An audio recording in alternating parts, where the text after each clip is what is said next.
Daí, pessoal, mais uma resolução.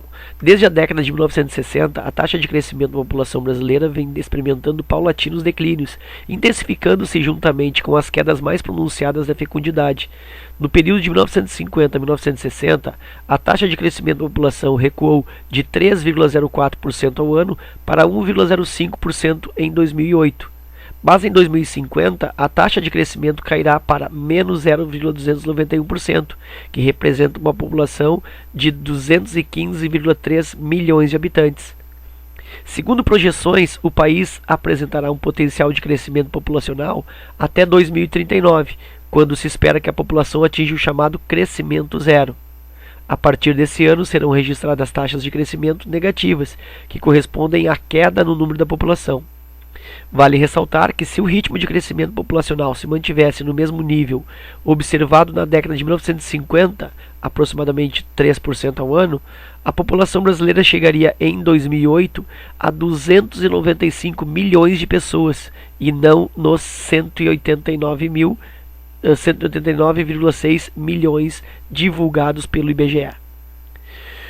Movido pela necessidade de um controle mais rígido das informações demográficas do seu país, o presidente da nação, de posse do número atual de habitantes, 32 milhões, considerando que a taxa de crescimento populacional esperada para os próximos anos seja a mesma prevista para a população brasileira na década de 1950, e sabendo que ela cresce exponencialmente, qual a função P de T representativa dessa população daqui a T anos, contados a partir de hoje, considerando o nosso T igual a zero.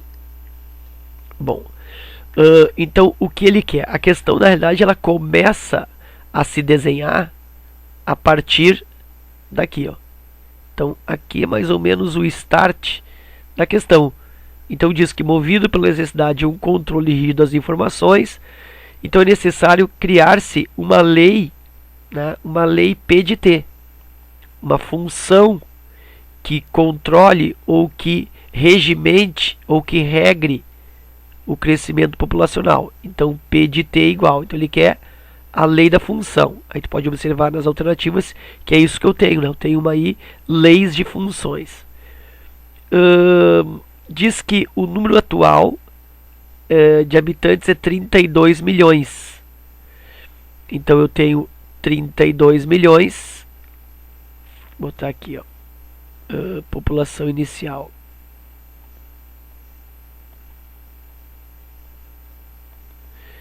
$32 milhões.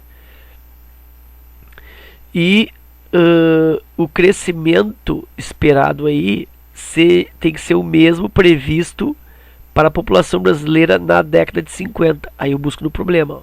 No período de 50 a 60, a taxa de crescimento da população era de 3,04%. Então está aqui a taxa de crescimento. Bom, então como que é feito isso? Vamos pensar assim, ó. Se eu quero que alguma coisa cresça 30%, ó, isso aqui eu estou abrindo aqui um parêntese no exercício, tá? Então, crescer, para que alguma coisa cresça 30%, eu pego essa coisa e multiplico por 1,3. Então, se eu pegar o preço de um produto, por exemplo, R$200 é o preço, e eu quero aumentar 30%, o que eu faço? Eu multiplico esse produto, esse preço, por 1,3. E aí vai dar um aumento, vai dar o preço já com aumento.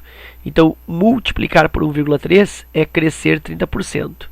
E aí, o crescimento que se quer aqui é 3,04%. Então, para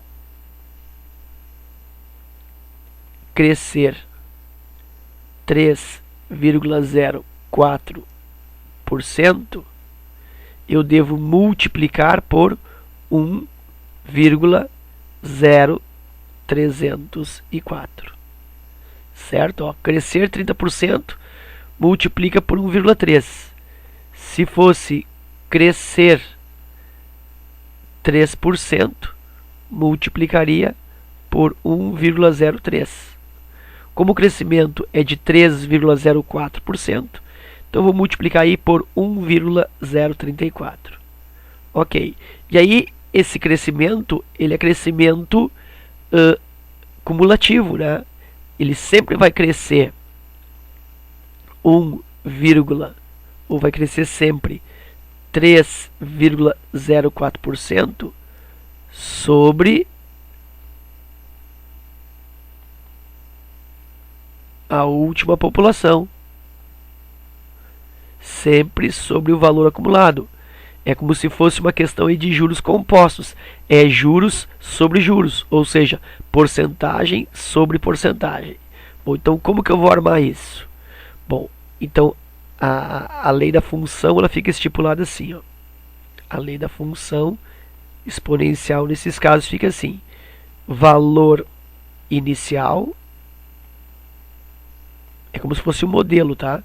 Valor inicial vezes o índice da taxa, ou a taxa do índice, enfim, vezes aqui um índice, que nesse caso aqui é 1,034, e isso elevado ao expoente. Então é isso que eu vou formar aqui, ó. A função será valor inicial 32 milhões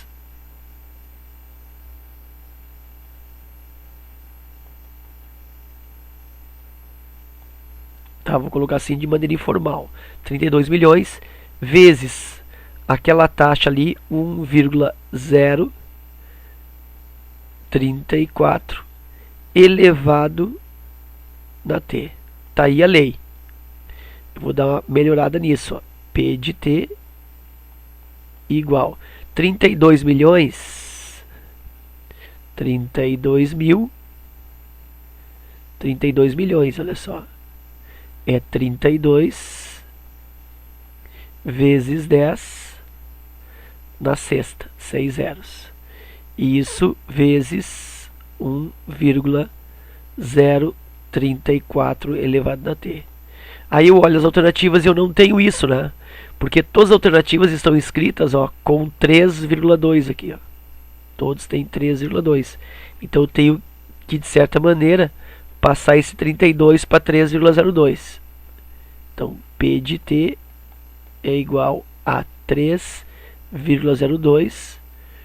Aí vezes aqui o 10 elevado a uma certa potência. E aqui continua 1,034 elevado na t.